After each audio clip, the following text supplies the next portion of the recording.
Welcome to Thriving Entrepreneur with your host, Steve Kidd, third-generation minister and 30-year business coach. Listen in as amazing, world-changing authors, speakers, and coaches share their struggles and victories. And hear from best-selling authors insight into how you too can live your life as a thriving entrepreneur. This is Steve. Welcome to Thriving Entrepreneur. Thanks for being with us here today. I really appreciate it. Today is New Year's Eve. Last week, for those of you that were listening live, we were talking about Christmas Eve and all of the excitement that comes around that. New Year's Eve, is such a time for reflection as well as planning. I hope for your sake that you already have some pretty solid plans in place for 2020. It would be a shame if you haven't began planning for 2020 and it's already, depending again on your time zone, here upon us. I really do appreciate, though, that you're spending the time here with us today. I like to, for the most part, keep the New Year's Day or right before New Year's shows kind of for myself. I don't typically have a guest on my New Year's show, and the reason being for a lot of reasons, but the number one, probably more than anything else, is that, tomorrow's my birthday. Maya and I are birthday partners. I think I actually had Maya on as a special guest one time. I've actually had a few New Year's shows that I did have guests. But I really like taking this New Year's Eve, New Year's Day kind of time frame and really spending some time heart to heart with you to really just share with you some things that are on my heart, some things that I hope will help you put 2019, good, bad, and ugly, into your rearview mirror and will allow you to really be up-leveled and be prepared and have 2020 vision for 2020. I like that phrase. I'm keeping it. I'm going to use it all year. I want you to have 2020 vision for 2020. Think about that one for a second. To have that crystal clear clarity. To know that you know that you know. How many of us find ourselves suffering from unknowing, from lack of clarity, from questioning? Do you question yourself? I'll admit it. I question myself. And that's not necessarily wrong. I think it's good to keep ourselves in check. But I think it also, and you've heard me say this one before, we need to be the first one to like our Facebook post. In fact, we need to be the first one to heart our Facebook post. That might be my new thing for 2020, is that I'm going to put a heart on all my Facebook posts rather than just liking them. We really need to fall in love with ourselves. We need to fall in love with our purpose and our vision. We want the future to be enormous. I shared on Facebook Live, and I think I may have even shared it here on the show since, but I had an epiphany when I was doing a Facebook Live one day. Or maybe it was here on the show. I don't remember. Anyway, I had an epiphany that, when it comes to the race of life, we get to the end. All of us knows what the end means. Crossing that tape is that final transition from our earth suit, I love that phrase that one of our pastors used to use, to our spirit being free from this earth suit and from living in this mortal realm to living in the immortal, in the eternal. There's that moment when we cross that threshold, when we puff our chest out and break the tape. Because here's the thing, it does not matter who you are, what you've done, good or bad. when it comes to the race of your life, when you get to the end, you will be the only person crossing that finish line. Nobody can come with you. All of the people that we so easily blame for our situations, for our life being the way that it is, all the people that we use as our sexy excuse, there you go, that's a good way of putting it. None of those people are going to stand next to us on Judgment Day, if you want to go there. But I'm not even really talking about that next moment after you cross the line and any form of answering for your previous life. Different religions have different viewpoints on it, and whether you believe in reincarnation or Jesus or any of your beliefs, I don't even really want to debate those with anyone today. That moment before we stand in the judgment, we reincarnate into a higher or lower being, whatever, is that end. It's that crossing the tape. And you're going to be the victor. You are going to win the race of your life. Nobody else will. There's going to be nobody else there with you. All of the people that you've competed against, that you've judged yourself by, that have made you feel less than. In all of those situations, that's right, I said in all of those situations, you're the only person who's going to cross the finish line of your life. Now, for some, you're prepared for that. I think of the Gospel of Paul, where he's talking about, I have finished the race, I've completed my course. And for some, as you come towards the end of your life, you find yourself feeling fulfilled and complete. You know that you lived the mission you were meant to live. You finished your race.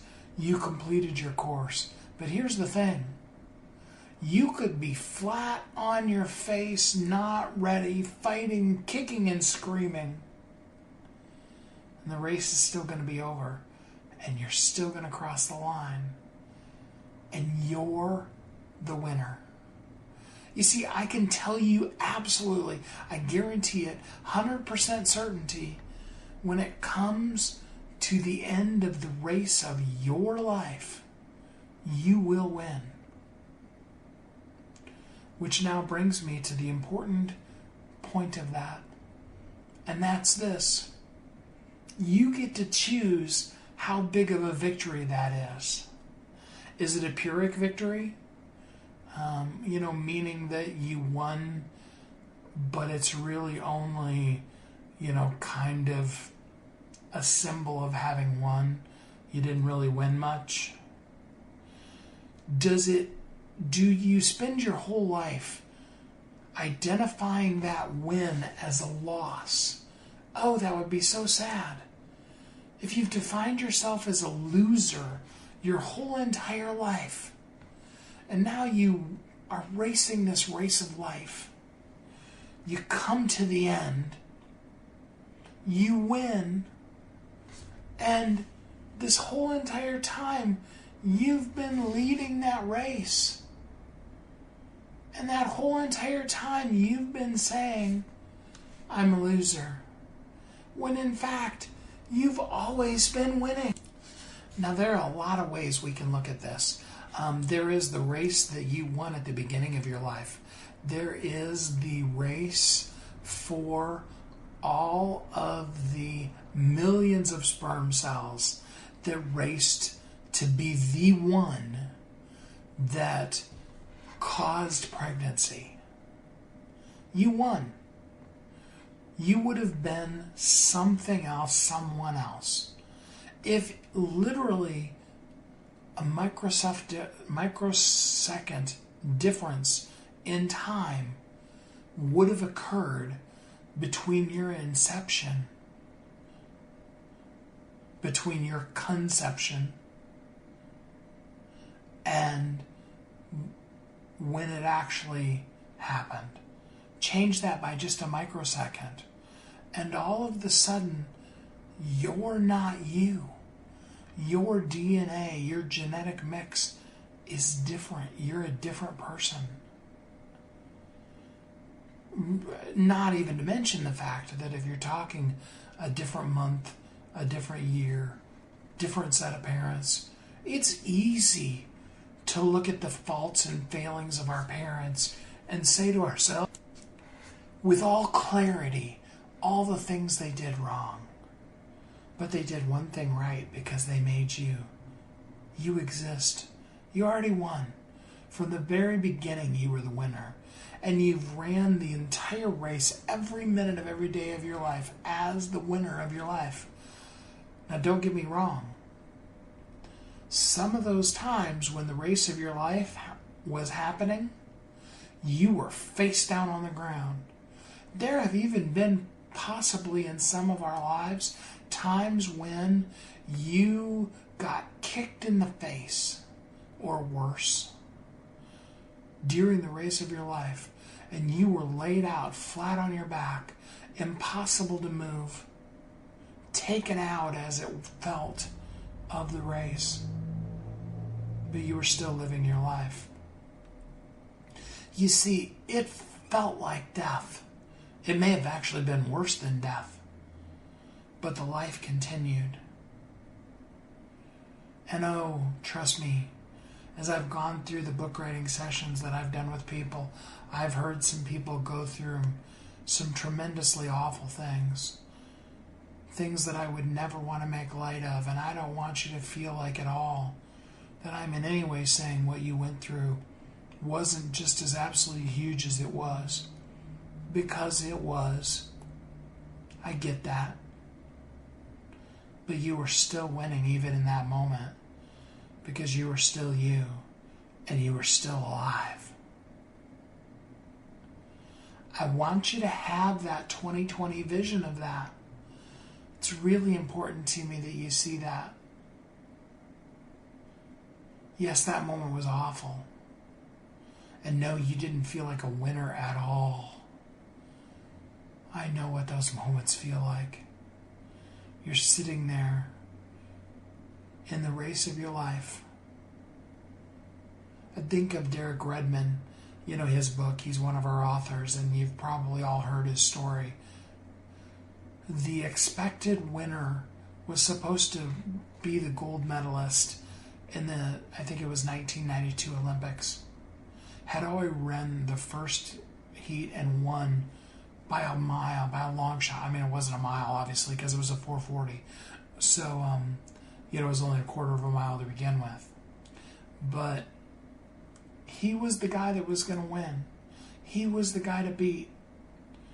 And the gun fired, and he took off, and his hamstring snapped, and he went down in a heap.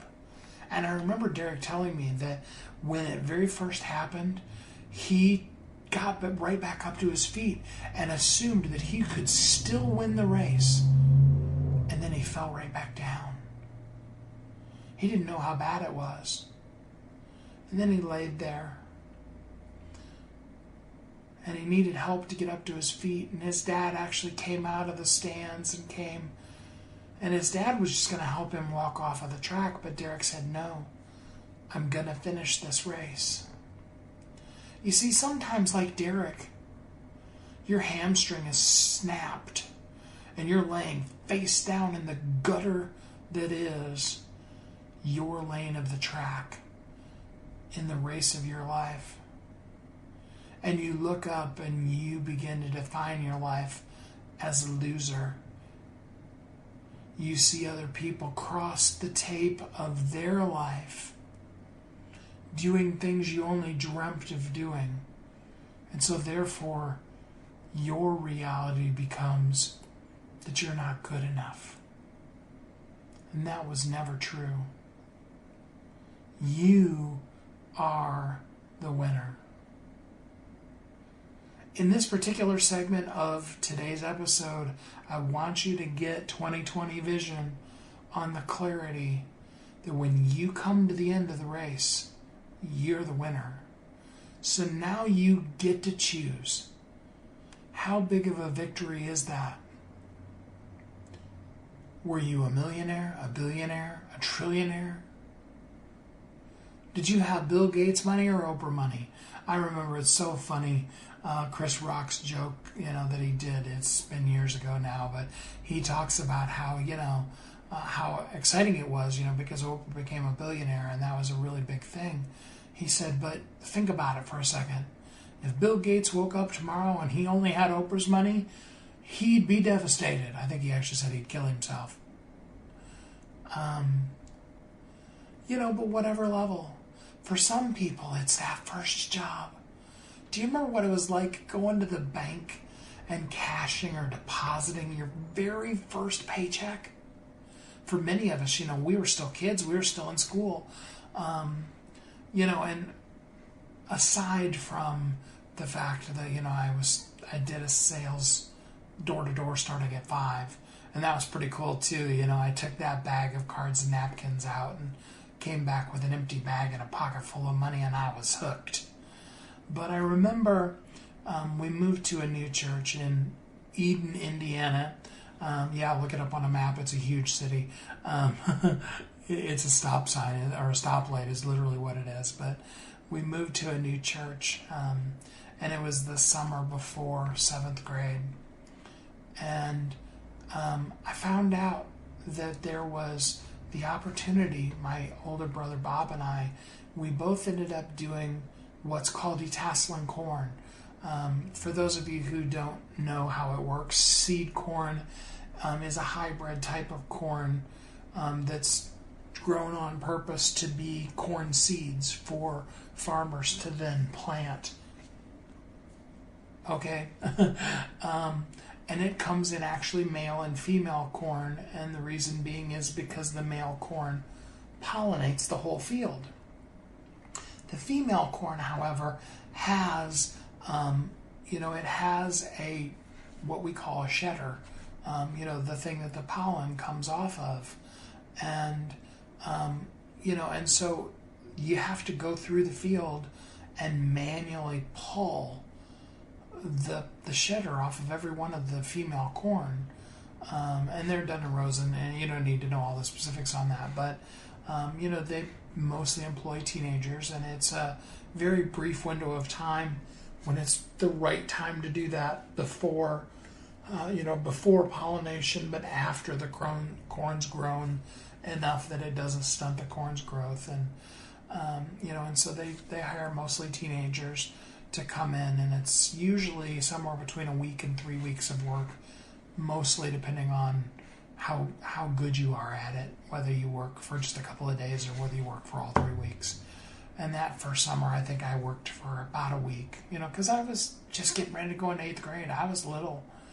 My brother worked for like 2 or 2.5 weeks because he was in college. He was just starting or had maybe done a year of college. And I remember, though, that first check, when they wrote me and gave me that check. Minimum wage at that time was, I want to say, $2.15 an hour. And if memory serves correctly, we actually got paid more than that. I think we got paid almost $3 an hour as starting, and it went up to like $4 or $5 an hour over the years I did it. I did it all the way up until, the summer before my senior year of high school, when we moved. And I did it that summer, but then never thereafter. And isn't this fun, just being you and I? You can just hear how I talk on a normal basis, and I'm not being quite as radio showy and just really kind of communicating with you. It's kind of fun. I may drop a couple commercials in here, and we may just talk for the whole hour. Who knows? Whatever. I hope that's okay. I'm having fun. I hope you are too. But anyway, my point is that,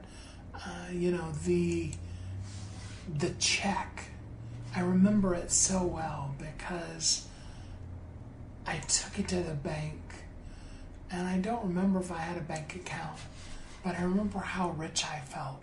It was probably like $100, $150, whatever, It's a lot of money when you're just however old. How old are people getting ready to go into 8th grade? I don't remember. It was so exciting. Do you remember that feeling? That first check? I remember it so well. And at that point in your life, you feel like you're on cloud nine. You're the victor. You're the winner. You are the person. Bar none, you're the guy who is getting it done in life, right? There are times when we feel that way. And there are other times when, like I said, your hamstring is snapped and you're down on the ground, facing the dirt. It feels like your whole life is over and everything you've ever planned for has been taken away from you and you're a loser. But it's not true. Just like you felt when you had that first check in hand, or maybe how you felt that day when you got hired for your very first job, or when you got your first car, or on your wedding day, or when your first child was born, or all those big moments, whichever one pops out in your head. The way you felt right then, that level of winner, you were always that kind of winner. You still are. I want you to have that 2020 vision of just how much of a winner you are. Because you are.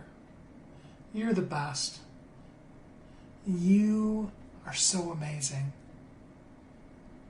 If you ever really gave yourself credit for how incredible you are, if you saw you the way that God sees you, the way that people around you are in awe of you, I wish for each of you that you can have the experience of feeling what it feels like when you're a parent and you have about usually right around 18 months to 2 years old enough that they can comprehend and talk, but where the world is still amazing and wonderful. I hope you have had that experience or one like it, where somebody looked at you in that awe of, and for a little kid it was because you did something amazing, like you got a can out of the high cupboard, or something, you walked all the way across the room without anybody helping you. It's those kind of things, that sense of awe. That's how we all feel about you. You're amazing. I hope you know it. If you don't know it, let me tell you again. You're amazing. You really are. I have decided I am going to take a quick commercial break here, give you a second to breathe after all of that, and then we're going to come back with more 2020 vision for 2020 here on Thriving Entrepreneur. You've heard Kathy and I talk about it. You've seen the workshops. You have watched as others of your friends have become a best-selling author, and now it's your turn. Let me ask you this. What would being a best-selling author do for your business? Over 80% of people surveyed said that they want to write a book, which means that if you're listening, you probably are one of those people. Now is your time, because you have a message that needs to be shared. That message is not for you. It's not for your ego. It is because it serves other people. Kathy and I are here to help you share your unique brilliance with the world. All you need to do is go to WeHelpYouThrive.com, check us out, and find out how you can be a best-selling author today. Welcome back to Thriving Entrepreneur. This is Steve. Welcome back. Thanks for joining us here today on Thriving Entrepreneur. Today is New Year's Day, New Year's Eve, and we are talking about having 2020 vision in 2020. For those of you who have ever been to the doctor's office and had an eye exam, you know what it's like. They put the thing over one eye, and or even more fun is when they put the big giant humongous glasses thing on you. I don't even know what you call it, and they're like, which of these is clear? Is it one or two? And you go through the whole thing, and then they tell you what your vision is, right? We need the same thing going into 2020. We need clarity. We need it to be crystal clear. We need to know which is clearer, one or two. Sometimes we have a whole lot of things that we feel like we can do and we're not sure and we want to choose from. And much the same as in the doctor's office when they're evaluating your vision, and or when they're evaluating what level of glasses you need. You go through a whole bunch of different levels in all of the different views of things to be able to determine between this one and this one, which one is clearer, which one makes more sense, what's the most detailed. See, think about that eye chart thing for a second, and as opposed to it being what is the smallest print you can read, think of it as what is the most detailed thing that you have the most clarity on. And have you gone deep enough that you can go all the way to bottom of something and have 100% clarity on those deep details? Sometimes we need others to help us with that. Sometimes, just like when we go to an eye doctor, what ends up being the solution is we need a prescription. We need to wear a pair of glasses, and in so doing, we will find ourselves in a place where we have clarity.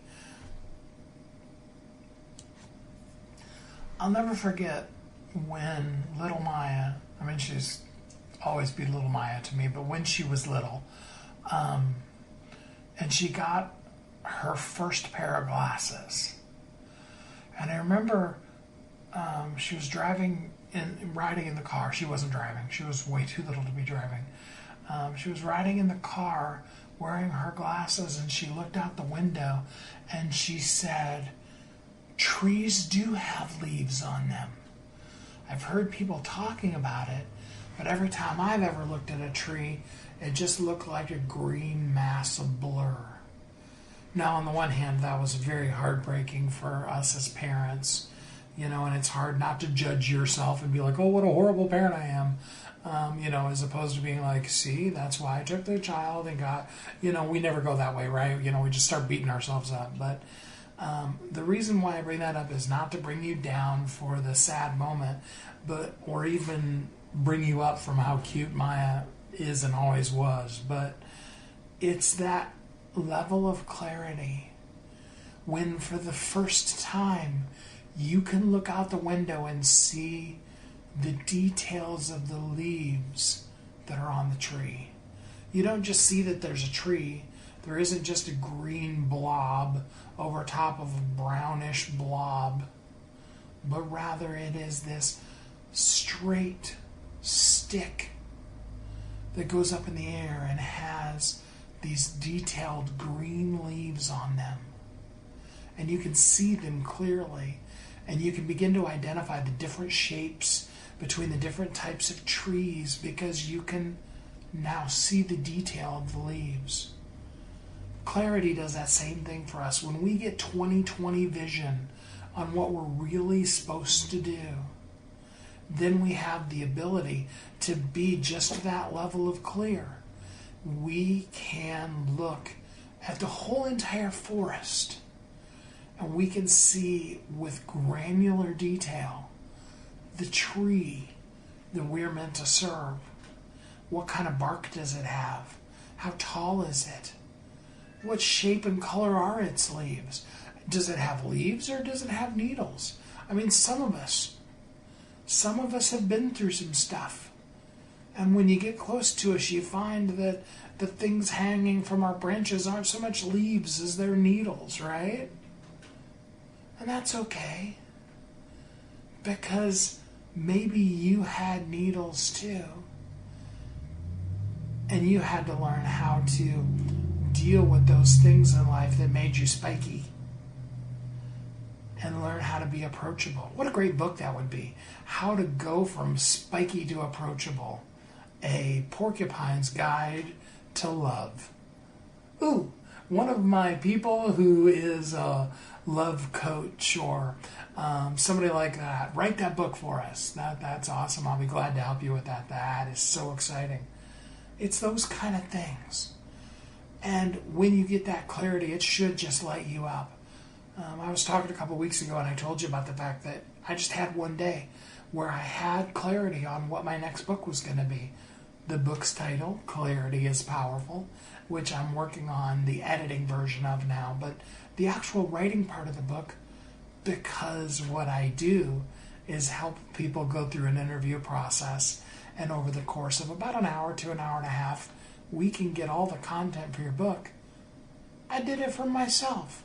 I was clear what I needed to do, and out of that clarity came inspiration. I sat down at my computer, turned on a recording device.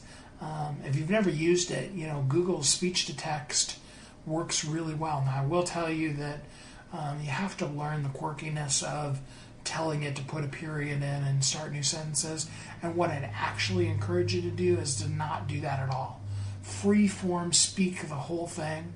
And then whether it be yourself or an assistant or somebody that's good at grammar, have them go back through and put in the punctuation and spelling. Don't try to live on both sides of your brain simultaneously. Creativeness and editing and things like that. Well, for most people, editing exists on opposite sides of the brain. I say that because really there can be some creativeness that comes into editing too, but that's a whole different discussion for some other time. The point being is that out of that clarity, in that same hour and a half that I would do with you, I wrote an entire book. Because from clarity comes inspiration. When you have that 20/20 vision on what it is that you're supposed to do, on what it is that you want to say, on who you need to serve. Ooh, let that one sink in for a minute. Who you need to serve. Not who's going to pay you, not who has the most money, not what's the widest demographic, not how can I make this thing appealing to everybody in the whole wide world, but who's that one person that you need to serve. Ooh, when you get that level of clarity, oh man. When you are that kind of clear, inspiration comes. When you have that 20/20 vision, you can see things like you've never seen before. You can create like you've never created before. You will have visions of your future, and you will be able to reframe your past in a way that honestly may have even been leaving you, I'll use the word lame. Not because you were not a lame kind of person, but because you were literally limping along in life, right? You see, when we have that 20/20 vision, when we have clarity, then we're inspired. Like my friend Ernie Villanueva says, we're wired, fired, and inspired. I'll bet you money, because I know it's true, that if you really clearly know what your purpose is, you will find yourself dreaming and scheming about it. Have you ever read The Rhinoceros' Creed? When all you dream and scheme is about it, and when life is less and worthless without it. when you'll gladly give up your time for it, work weekends for it, then give in but don't give up, because you will succeed with the law of reciprocity. And as we used to always say at Lily's Kirby office, because there ain't no excuses. And there isn't. There are no excuses for you to not succeed. There's a lot of sexy reasons that seem legitimate, but all of those excuses, when they pile together, don't really mean anything, especially when you stop for a second. You have that 20/20 vision. You put on those glasses that give you that clarity. And what you see is a person sitting in front of a computer screen. Maybe tears are running down their face. Depends on your topic. Maybe they're exuberantly excited because maybe your topic is about like what we're talking about right now and how awesomely powerful you feel when you get inspiration. So it doesn't have to be somebody broken, okay? But either way, they're sitting in front of the computer and they're typing. They're on Google and they're saying in Google that exact thing that is the question that you've got the answer for. And if you were standing across the room, and rather than, well, let's say they were doing it on Siri, or they were doing Alexa, or even Google Voice, and they were asking the questions in verbally as opposed to typing it. I got to get into 2020, right, and stop talking about people typing, whatever. If you were standing across the one room and you ask Siri that question, Siri might come up with something, but you'd be jumping out of your skin, standing there going, ooh, ooh, ooh, I know the answer to this. Let me help you with it. You'd run across the room to them and you'd be like, have I got you? In a person's darkest hour, in their happiest moments, that thing that you do with grace and ease comes in. It's there to allow them to take even just that micro step. Think back in your own life. There are those people. I remember, and you've heard me talk about Dr. Joy before. There's even an episode, if you have not heard the episode that I did way back, I believe it was like in February of 2015, way back in the early days of the show. Dr. Donald Joy, my earliest of mentors. I remember my parents went to a conference, they did, you do those kind of things. I think my oldest brother Bob, because he was living with us at the time, I think he went to his friend's house, and they needed a place for me to stay. And Dr. Joy, Don and Robbie, they volunteered to let me come and stay at their house for that. I think it was like 3 days. It felt like several weeks, not in a bad way. I think, like I said, I think it was like 2 or 3 days, but it was amazing. It was awesome. I had a blast. And I remember Dr. Joy, there was just something, it wasn't like he said something specific. There was just that spark, that little spark of love, spark of attention, spark of connection. That would have been like 1975. If you're listening live, it's just about 2020, right? So that was a couple of years ago, right? It was a long time ago. And throughout all of my life, there have been times when, I've reached back out to Dr. Joy, and he's always been there for me.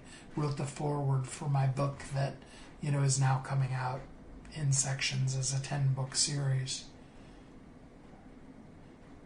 And I know each of us has people like that. We could all go through our lives and we could call out different people that just in that moment they were the person, and our souls, our spirits connected.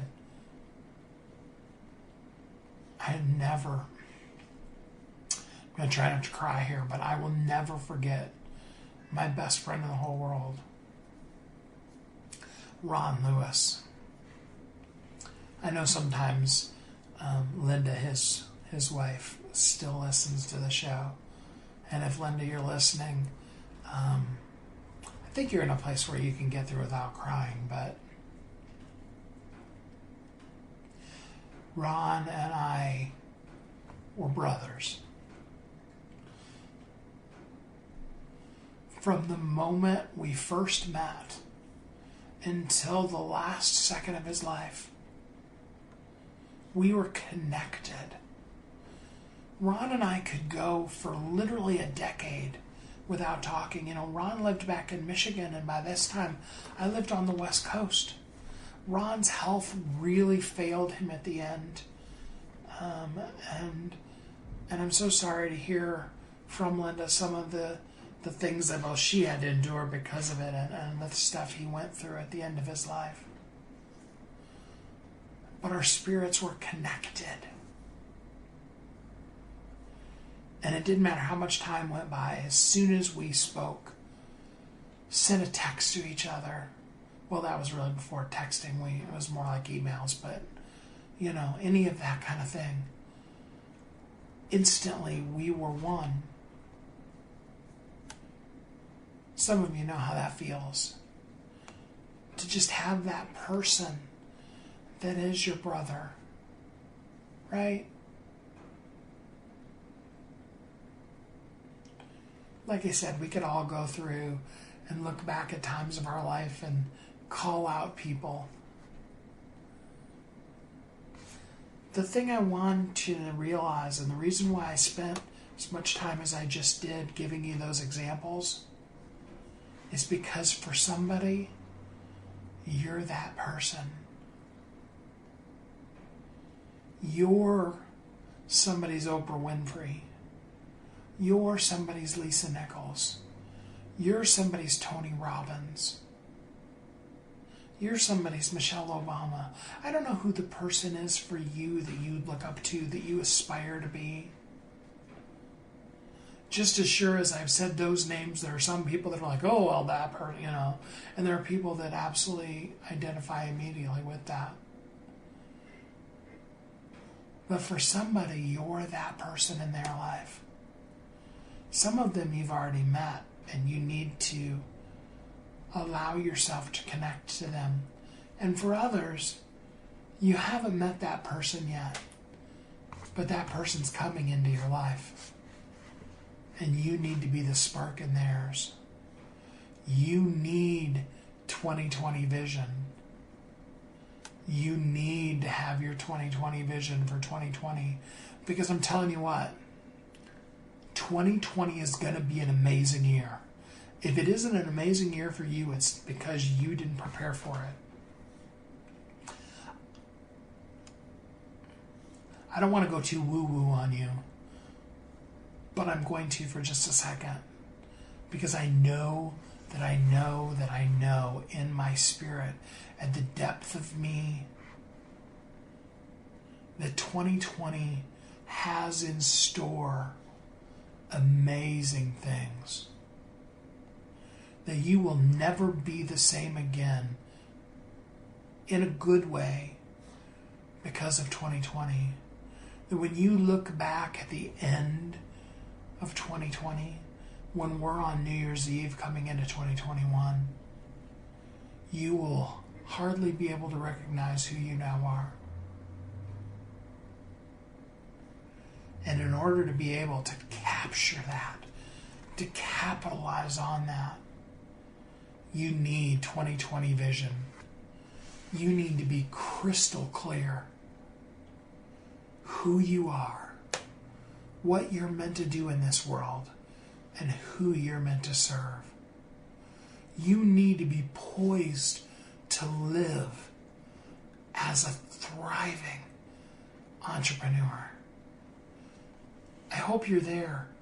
But if you're not, we've got one more segment here.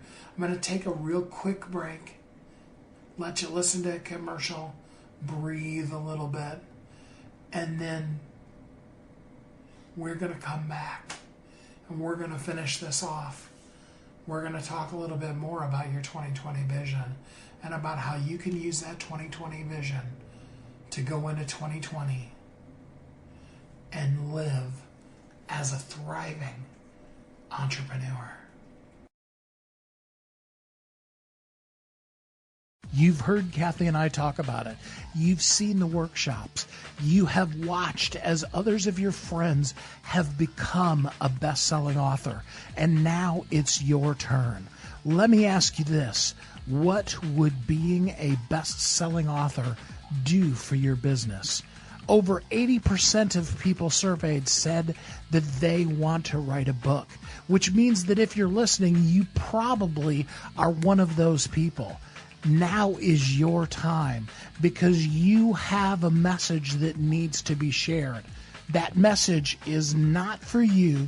It's not for your ego. It is because it serves other people. Kathy and I are here to help you share your unique brilliance with the world. All you need to do is go to WeHelpYouThrive.com, check us out, and find out how you can be a best-selling author today. Welcome back to Thriving Entrepreneur.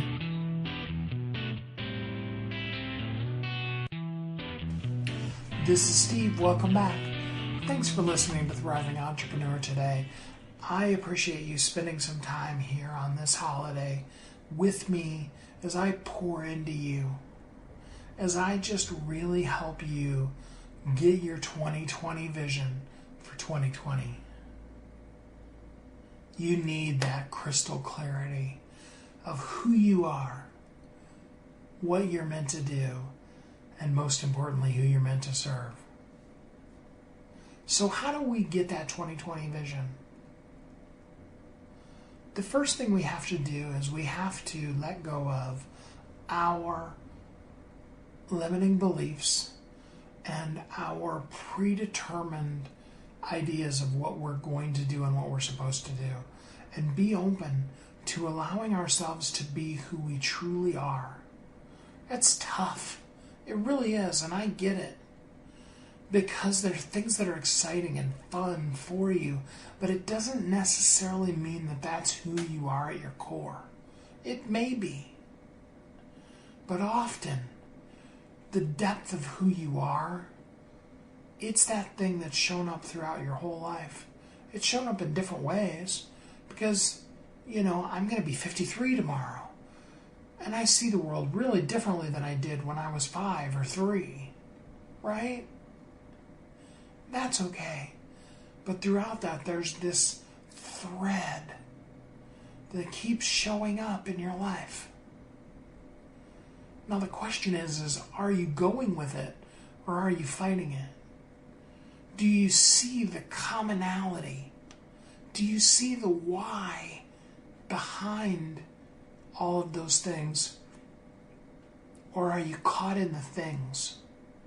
Or worse yet, are you caught feeling like you have to do something? I was talking to my dad, and I realized, this was some time ago, so it's not new information, but I realized that I went to college because I grew up in a society and an environment where you graduated from high school with a good grades and you got into a good college, in our family, a good Christian college, and, you went to school and you got your degree, and then, then you went out into life, right? And the thing about it is that I didn't question why was I doing that. That's just how you did it. That was everybody else's template that I just was cookie cutter following along. There's a great story I read one time about a guy that was teaching all 3 of his sons One was a freshman, one was a junior, and one was a senior in high school.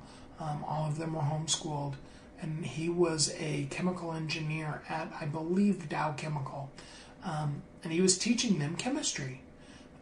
The two older boys were taking the chemistry in the book very well, but the younger son he was having a lot of trouble with because the younger son kept wanting to jump to the end of the book.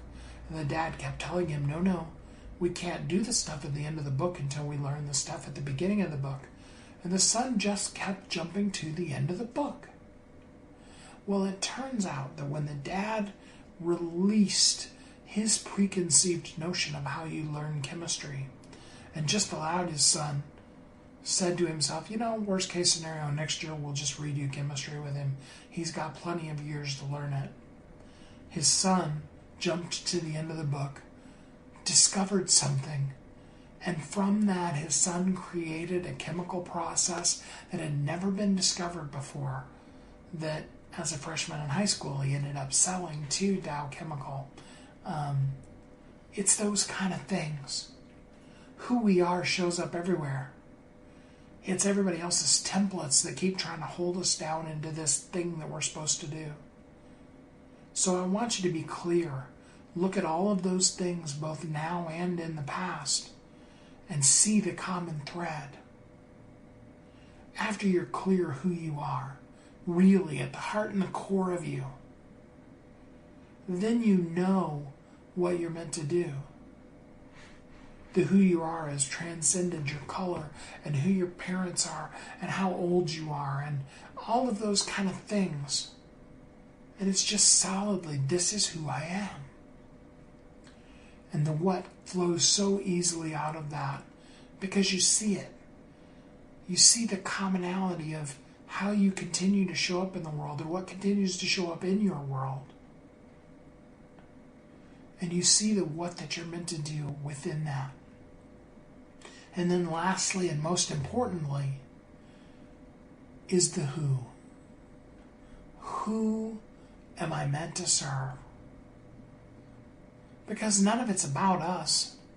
None of us was plopped into this planet to be a selfish jerk and do as much as we could for ourselves.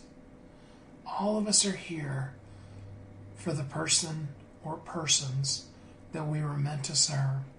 And as we stretch out with all that we are and be the best version of ourselves, the natural byproduct of that is our serving the people we're meant to serve. Now you see, a lot of times service takes on a negative quantity.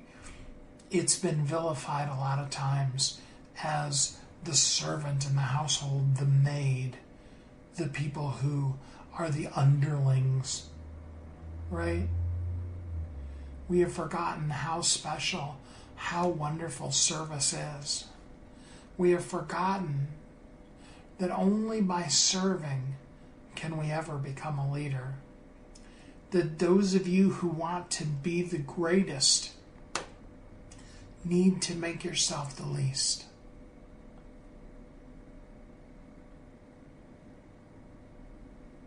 Let that sink in. Let that ruminate with you for a minute. It's all about that other person that you're meant to serve. It was never about you. Yes, God loves you and He wants you on this planet. He literally moved heaven and earth so that at the exact microsecond in time you were conceived. You are chosen. You are the victor across the tape of the race of your life. And you were plopped on this planet because there are some people that you're meant to serve.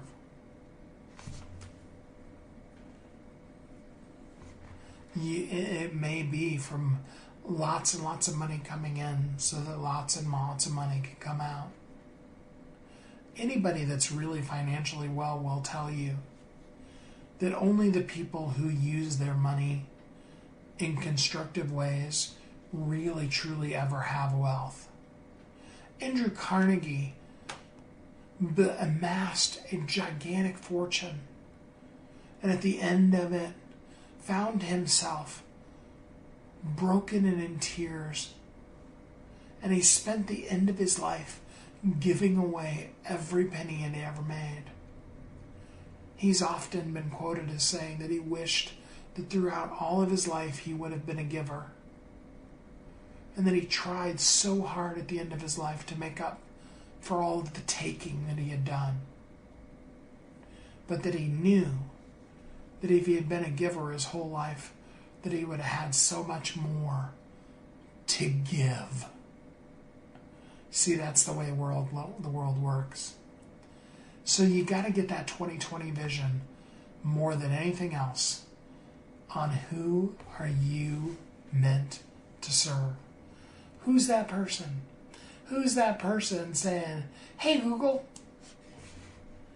tell me the answer to, right? That you can jump up and down and say, oh, I've got that answer. I know the answer. I know it. I can help you with that. There's no better feeling in the world than when somebody really needs help and you can help them out.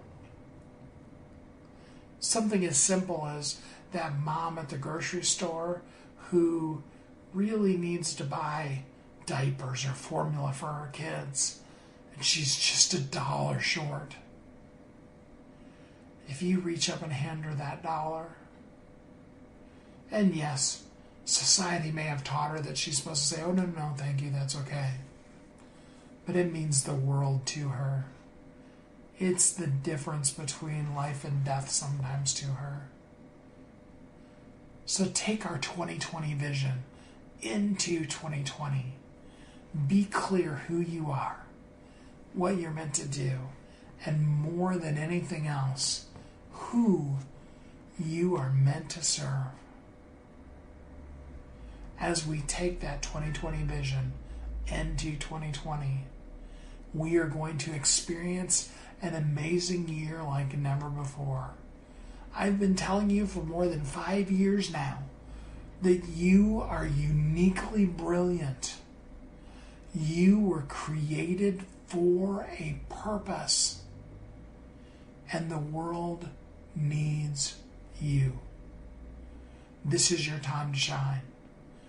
This is your time to be crystal clear, to take your 2020 vision into 2020. Know that we are here. I would love to talk to you and help you make the difference in the world that only you can make. Because that's what I'm here to do, is to help you share your story with the world, so that as you live as a thriving entrepreneur, other people are blessed and they too live as a thriving entrepreneur. Have a great rest of this whole year, and until next time, have a great week. Thanks for listening to Thriving Entrepreneur today. If you want to get your question answered, send an email to questions@wehelpyouthrive.com. We look forward to you joining us again next time. You've heard Kathy and I talk about it. You've seen the workshops. You have watched as others of your friends have become a best-selling author. And now it's your turn. Let me ask you this. What would being a best-selling author do for your business? Over 80% of people surveyed said that they want to write a book, which means that if you're listening, you probably are one of those people. Now is your time, because you have a message that needs to be shared. That message is not for you. It's not for your ego. It is because it serves other people. Kathy and I are here to help you share your unique brilliance with the world.